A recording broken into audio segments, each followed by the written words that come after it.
and I oversee a range of project activity and teams working across the north. By and large, a lot of our projects across the north are with schools, and so this is a topic close to my heart. Just a bit of background for those of you who aren't too familiar with Living Streets. We are the UK charity for everyday walking. We've been around for 90 years, 91 now actually, celebrated our birthday last year. We started off very much as a campaigning organisation, as the Pedestrians Association, and that's still very much at the heart of what we do. But we also now deliver a range of projects to support and enable walking for those everyday journeys. We've just launched our new strategy to cover the next 5 years under our new Chief Executive, Mary Cray. So we're really feeling kind of reinvigorated for our cause at the moment. And just wanted to tell you a little bit about that before I go on to our schools work. We have 3 main outcomes included in our strategy.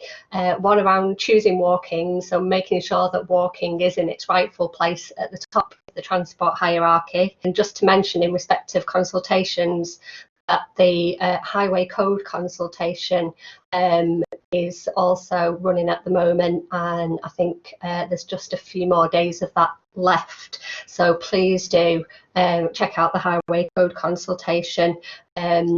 We want to make sure we've got a really good number of responses about the walking elements of that, so that that's really strengthened in the new highway code.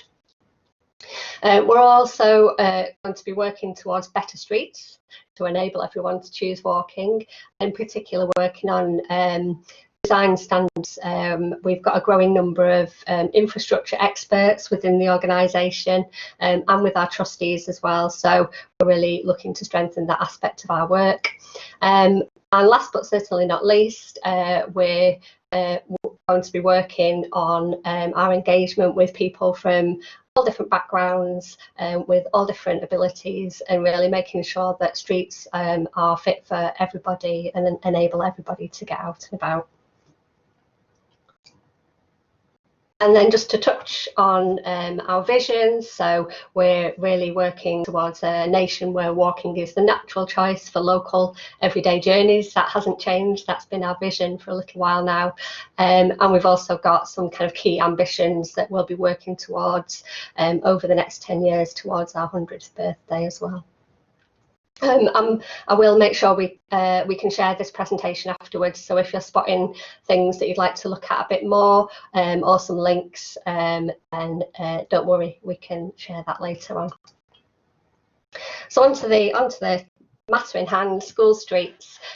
So they've been around quite a while actually, and we've been working with authorities around the country to support the delivery of school streets for a number of years, initially in places like Edinburgh, where we were already working with schools on behaviour change activity, and then the local authority rolled out school streets in a number of those locations. Places like Hackney that have been a real front runner as well. This is a nice little video that I'm not going to attempt to risk trying to play to you now, but again, you can play that afterwards and have a little watch. And one thing to flag with Hackney is that the authority there have produced a really detailed toolkit for professionals, so it is worth having a look at that. Just picking up on what Harry said in her presentation around different types of enforcement on school streets, what has been a barrier, I think, for a lot of areas outside London is the fact that they're not able to use camera enforcement, as a lot of these London areas are doing. But it's quite positive to see that following campaigning from a lot of organisations, including ourselves, that the DFT in the gear change vision recently have committed to enable enforcement of school streets outside London, giving local authorities those powers in the Traffic Management Act to be able to do that. So we're obviously pushing to make sure that that happens as quickly as possible. Just to touch on some guidance that we've produced at Living Streets from our experience of working with the rollout of school streets. We've the first guide on the left is aimed at parents and families, and that's really kind of from the campaign side of things to give families the tools that they might need and the information that they might need to talk to their schools and their local authorities and their councillors about school streets, and encourage them to consider them. And then we've just put out a little 2-page summary, which is more aimed at local authorities about the types of advice and support that we can provide on school streets as well. Really, to kind of get into a little bit more about what we've been doing on the ground, we have a big walk to school outreach project which is working in a number of combined authorities around the country, including West Midlands, and in particular one of our coordinators is based at Birmingham City Council. Usually she's at home at the moment, but she's been working really closely with the City Council on their initial pilot of school streets. So Raji, our local coordinator, was already working with a number of these schools on our WOW initiative that I'll tell you a little bit more about in a moment. And she supported the council to deliver some of these school streets pilots.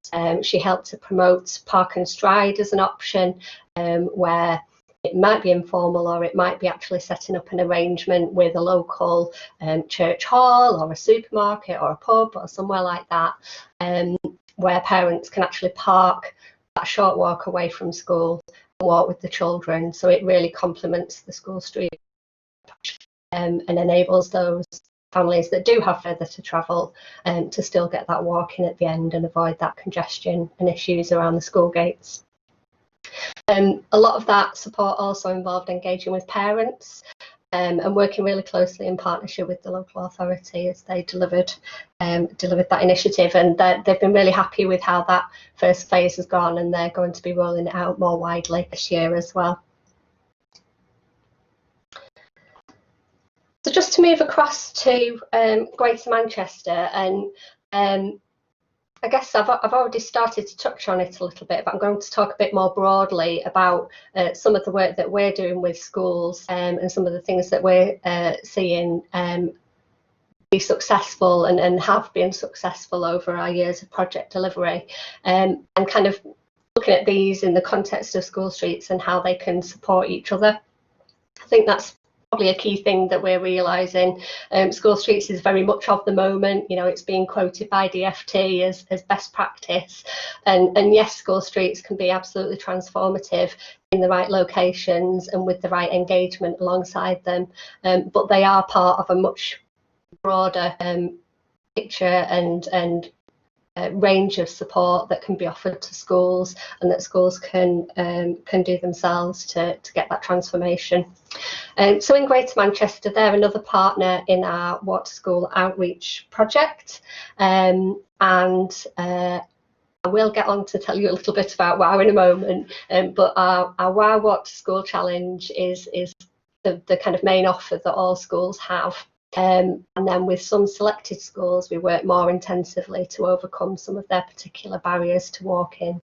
In Greater Manchester, actually, we engaged last year with over 100 schools, and we're looking to build on that this year, and also re-engage schools when they're coming back after quite a lengthy break in a lot of cases. But typically we see quite a big reduction, around 30% fewer cars at the school gate, and a big boost in active travel as a result of WOW and the wider project interventions. In Greater Manchester, we're working in partnership with TFGM and the local authorities, and we're starting to see a lot of enthusiasm for school streets across this city region as well, which is really great to see.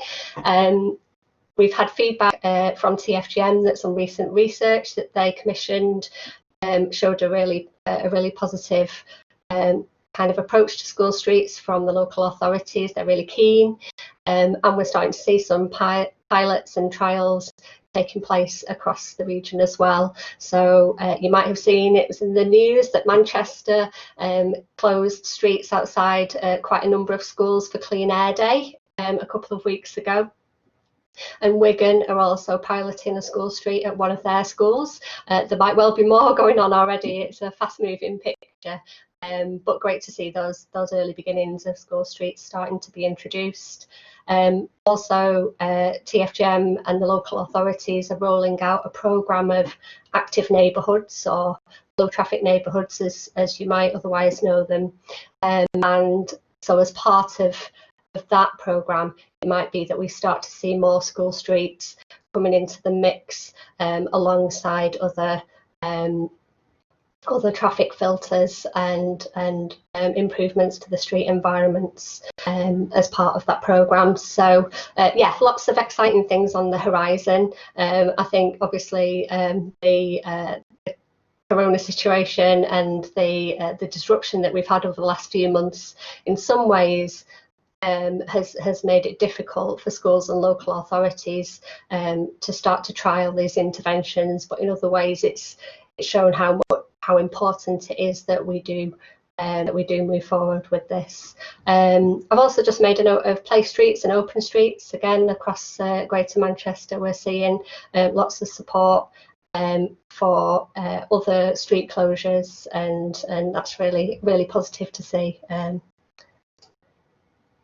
Okay, I finally got to WOW. So just to touch on our kind of flagship walk to school scheme, you might have seen our badges on children's school campus, and the idea behind WOW is that children are rewarded if they walk to school regularly, at least once a week, or travel actively in some way, and they earn a badge each month through the school year.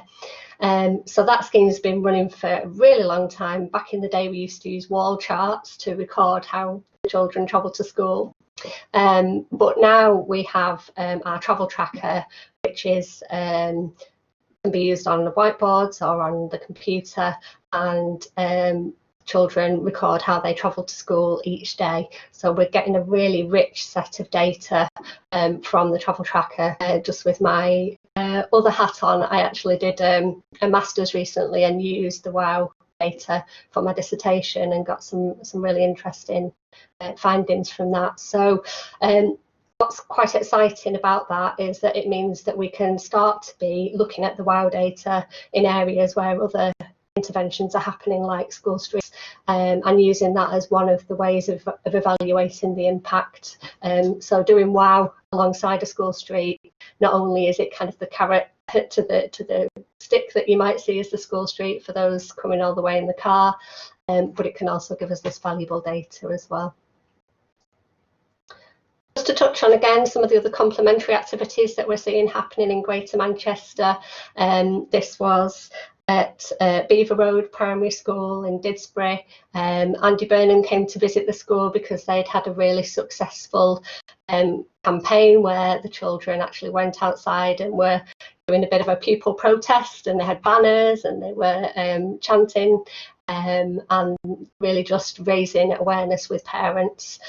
So that might be something you could do as a precursor to an actual closure, or it might be something, perhaps there's a school who the environment is not suited to an actual closure, and so you need to think of more creative ways to encouraging parents to park away from the school.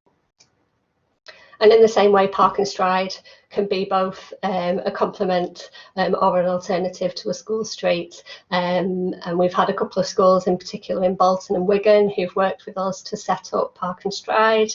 This particular school is St Mary and St John Catholic Primary School. They're actually celebrating in this picture because after the work that they did with us, they were chosen to be the school that launched the National Clean Air Guidance for schools and for colleges back in February. So yeah, they're celebrating cleaner air and also the launch of that guide. So that's it from me. There will be questions, I think, later on, and as I say, we'll be able to share the presentation with all the links in it afterwards too.